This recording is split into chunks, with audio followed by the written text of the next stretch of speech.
Hello everyone. In today's film I'm going to be creating a look for you using many grey based and silver tones. I seldomly create looks using silver on myself. Silver eyeshadow is definitely something that I think looks best when it is an accent within a look. Now silver eyeshadow has never really been a favourite of mine. I don't think it really flatters my eyes at all. However, I'm going to be creating a look for you using silver eyeshadow today. But I shall be combining the silver eyeshadow with many grey-based tones, so it's an accent within the look rather than just a hard, solid colour. I do tend to believe that silver eyeshadow is best as an accent. I think it looks most flattering as an accent within an eye look. So in today's film, I'm going to be creating a look for you using many grey-based tones as well as silver. I don't tend to use silver eyeshadow on myself very often, and even within my work, it is something that I do tend to use more as an accent within makeup looks.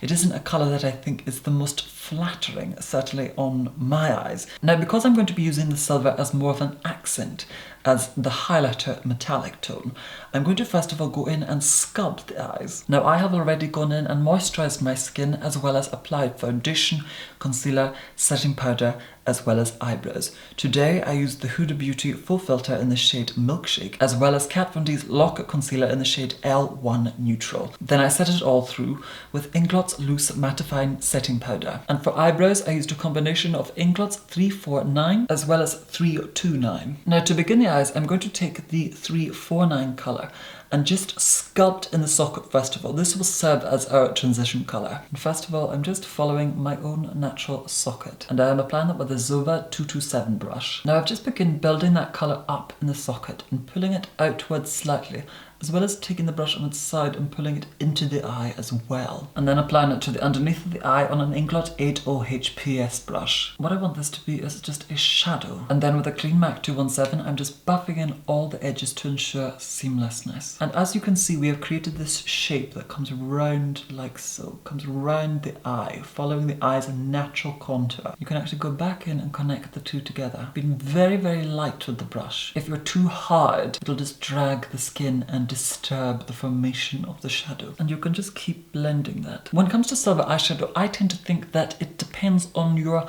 eye type, your eye colour, your eye shape, and sometimes your ethnicity. Certainly in the east of Europe, you do tend to see silver eyeshadow used a lot more, and it does tend to be flattering in that context. As well as in the far east, it is used as an accent in the eyes, almost like a sheen across the eyelids in certain places, and it can look really flattering. I also think that silver eyeshadow can look great on somebody that is slightly tanned with blue eyes and blonde hair, whereas on the very dark skin and on the very light skin like my own, I think it can be a little bit too stark, and it can look a little bit stuck on. So it definitely has context, and I definitely think there are different ways to apply silvers. Some opaque formulas might look fantastic. Some sheer formulas may look more fantastic. But of course, I do believe that silver, unless of course it is an editorial look, looks better as an accent within a look. And what I mean by that is just almost an addition, an embellishment. I think it looks most flattering when used like that. Now, the last time I wore silver eyeshadow was probably about a decade ago, or maybe a century ago, I can't quite remember. And then I'm going to take this tone here, which is Inglot's Powder Eyeshadow in the shade 387. It looks lighter than the 349, but it is actually in fact darker and a lot more grey. It is considerably more grey. And I'm applying that on a Zova 231 brush. Now, because I've already applied quite a lot of eyeshadow already, I'm not going to blend this too far up into the socket. I'm going to blend this onto the eyelid more so than up and outward. You can just go back in and blend the edges and taking a tiny fraction of that onto the underneath of the eye, connecting the two round. And just taking that onto the lid slightly just to wash the lid first of all, and then go back in and just buff the colour around. And then I'm going to take this far darker grey, which is the shade 348, which is the sister of the 349, but a lot darker. And I'm taking that on a Louise Young LY38A brush. And I'm going to sculpt in a socket. And to do that, I'm just tilting my head back. And as you can see, we have already made a socket with the eyeshadow that we have just applied. However, I want to intensify that. And what I'm doing is very, very specifically, but very lightly. So we're being specific, but very, very light, and not applying a lot of pressure, just enough so that we get a slight colour change. And I'm taking it from this point, from the outer corner, right round to the inner corner. Going back in and softening all those edges with your 217 and replicating the same steps upon the other eye. And of course you can go back in and make this socket as intense as you wish. Now with any colour, it is just a process of building up and continuing to blend just to soften everything. But with blacks and grey based tones, they do tend to be quite unforgiving. So you do have to work the blend. And then going in and blending any edges, softening them down with a MAC Cosmetics 217. Now the next step might seem a little bit odd to those of you, but I'm actually going to go in and apply a black, not a black gel liner or kohl pencil. I'm going to apply a black concealer, and this one is jet black. It's one of the Dermacolor cream concealers. And I'm only going to apply a very faint amount of this just to the center area of the eye, as I'm going to apply the silver eyeshadow on top of that, but also apply a slightly darker grey, almost a gunmetal color. Now I'm going to apply a black tone just to the central part of the eyes. I don't want to apply it anywhere else. And I would normally use a black gel eyeliner or base or kohl pencil, but today I'm going to use a Dermacolor cream concealer, which is a jet black. I'm just taking a very slight amount of that and applying it to the lid. This will act like a base for our silver eyeshadows. And I'm applying a very thin amount. And then I'm taking a Zova Synthetic 223 brush, and I'm just stippling the edges of that just to blend it. Because if we try to buff it, it will disturb itself as well as the eyeshadow for which that we've applied previously.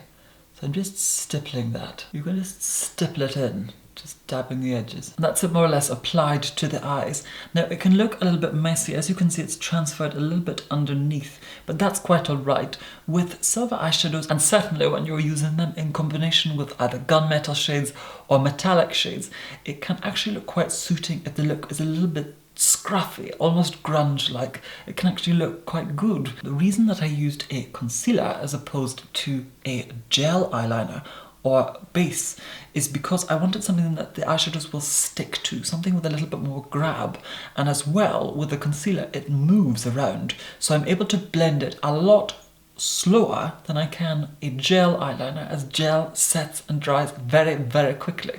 So by using a concealer that is black or a very emollient cream formulation, you can actually use it as a base on the eyes. The only problem that you will find sometimes is that when you apply too much of it, even though you are setting it with the eyeshadows, sometimes if you apply too much of it, it can be too emollient and move around. So I will always state that try to apply a very thin layer of the concealer that you're going in with if you're applying it to the eyelid. However, of course, that will depend on the look that you're going for. Certainly within fashion and editorial, you can apply a concealer just all over the eyelids as a wash of colour, and then within about a couple of minutes, it'll start to crease and fold in the eyelids, which is a look in itself. Of course, it's something that you do tend to see more so in fashion. Now I'm going to take Urban Decay's powder eyeshadow in the shade Creep, which is from the Naked palette, and it's this absolutely beautiful sparkly gunmetal. And I'm applying that on a MAC 239, and I'm only going to apply it to the outer corner first of all, just patting it on top of what we have already applied, and just pulling it out slightly, and then applying a little bit of it into the inner part of the eye, just patting it on. And then going back in with our Zova 231 from before, and just softening the outside edges. I'm not too bothered about the edges on the inside, so we're going to be going over that in just a second and just blend it outward. It's very dark, this shade, and it doesn't have that high a concentration of sparkle, but it's absolutely beautiful. And then on the center of the eye, I'm going to take some of MAC Cosmetics powder eyeshadow in the shade Electra, which is this beautiful satiny silver shade. I wouldn't say it's quite a metallic. It's sort of in between a satin formulation as well as a metallic, just in between. And I'm going to apply that first of all quite lightly to the center of the eyelid on a clean MAC 239. And the reason I applied a darker tone at the outer corner and the inner corner is because I'm creating the effect of a spotlight. And what I mean by a spotlight is literally a spotlight, almost like on the old-fashioned theatres. For many of the young people out there, you wouldn't have seen them. Back in the 20s and in the 30s, they were very much used within theatres, certainly in performances, and in circuses you also see them as well. But the idea of it is just a concentration of light at a certain point with whatever tone you're using. And just packing it on and building it up. And going back in with the brush that we applied the Creep on, you can actually just merge the two together by patting them together. You just build it up. It can look a little bit messy at first. You almost pull a stripe down the eye, but you just go in and blend the darker shade into what you've applied, and then go back in and just apply additional silver, remembering to keep it in a stripe-like motion. And then I'm going to take this very fine and sparkly pigment by Inglot. It is one of their body sparkles, and it is in the shade Silver. And I'm just going to tilt my head back and apply that right into the center of what we've applied, just to intensify. And then so that the edge is not so severe, I'm just buffing it just ever so slightly. And then I'm going to take a little bit more of that creep eyeshadow, but apply it to the bottom of the eye on a Charles Fox 8146031 brush. And I'm taking that shade right into the inner corner, and I'm applying it quite far down and deep, but I'm also angling it so it's slightly more downward to here and then comes up.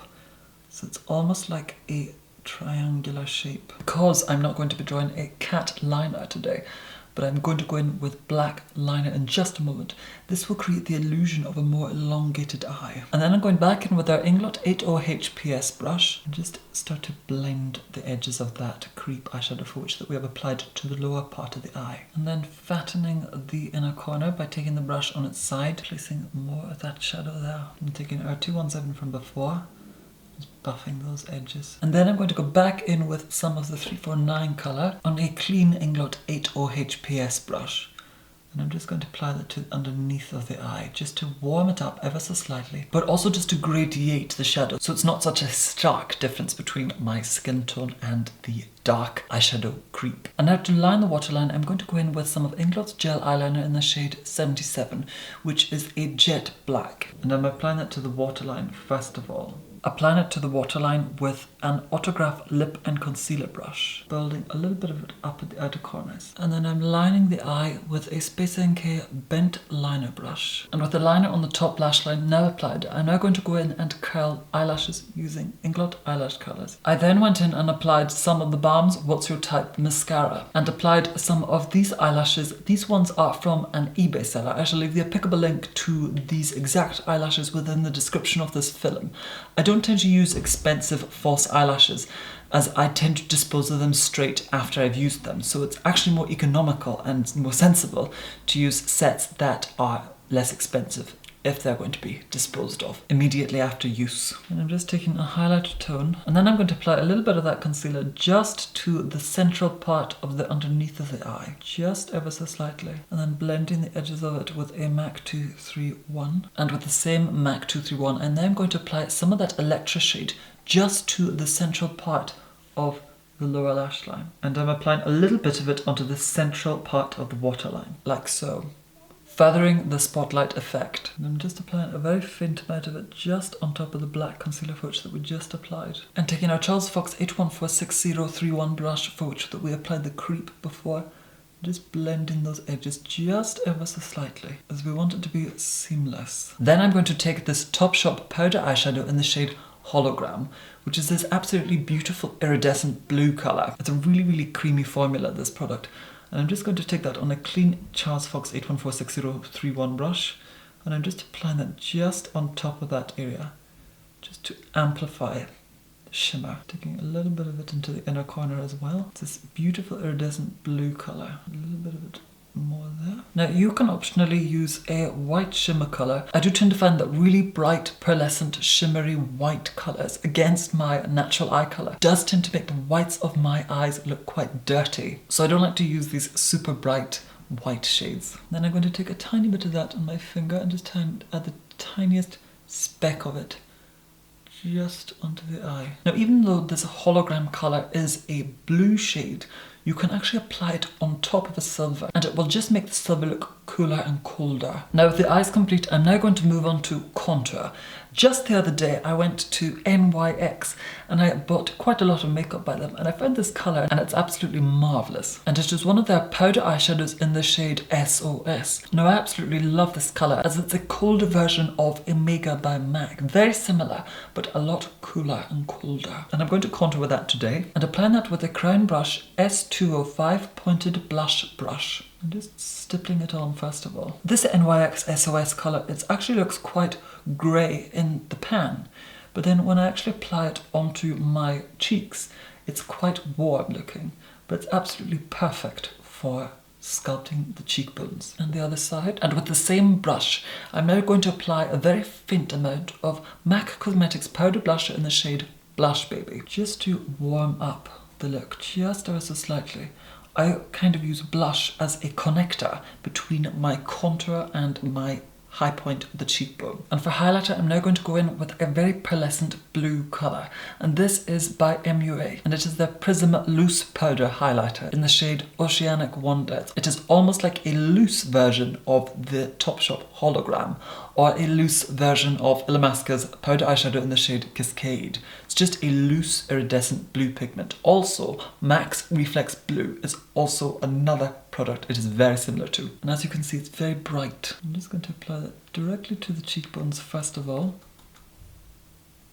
And slightly onto the brow, a little bit of it on the forehead, tiny bit on the bridge of the nose. And as you can see, it just gives the skin the most beautiful sheen. And just build it up to the intensity for which you desire. And now I'm going to take some of MAC Cosmetics Studio Fix Powder Foundation in the shade NW10 and just pull it into the eyeshadow look just ever so slightly, just to soften the edge of it. And then go back in with our highlighter colour from before, just to rebuild shimmer. Now for lips, I actually want to keep my natural lip colour, but make it a little bit more vibrant, a little bit more pink, and a little bit lighter. But first of all, I'm going to go in and line the lips with some of Charlotte Tilbury's Lip Cheat Lip Pencil in the shade Pillow Talk, which is a colour that I tend to use quite a lot whenever I'm mapping out my lip line. Even with dark lipsticks, I do tend to go in with this colour first of all, and just to draw in and correct any asymmetry within the lips. Beginning to line the lips and just filling in the lips with that colour. Now for lipstick, I was a little bit unsure what to go for, and I had a good rummage around my kit, and then I found this colour and I thought, bingo, this colour will be perfect. And this is MAC Cosmetics Luster Lipstick in the shade Plink. It's quite a beautiful pinky nude and it's quite light. It's exactly what I was wanting. And then to add a little bit of purple and just to lighten the central area of the lip, I'm going to take some of Illamasqua's cream pigment in the shade Dab, which is this very bright, very vibrant lilac purple. And it's got quite a dry formula. The cream pigments are quite stiff. I'm just going to apply a tiny little bit of it to the center of the lip. That's way more than I needed. And I'm just using my fingers to apply it. I'm going back in with our Plink. And then I'm taking a clean MAC 231 lip brush. Just merging those colours together. Now, I don't really know why, but when I wear lipstick this light with eyes this heavy, I do tend to think it makes me look like a man. So I'm going to go in and blot the lipstick.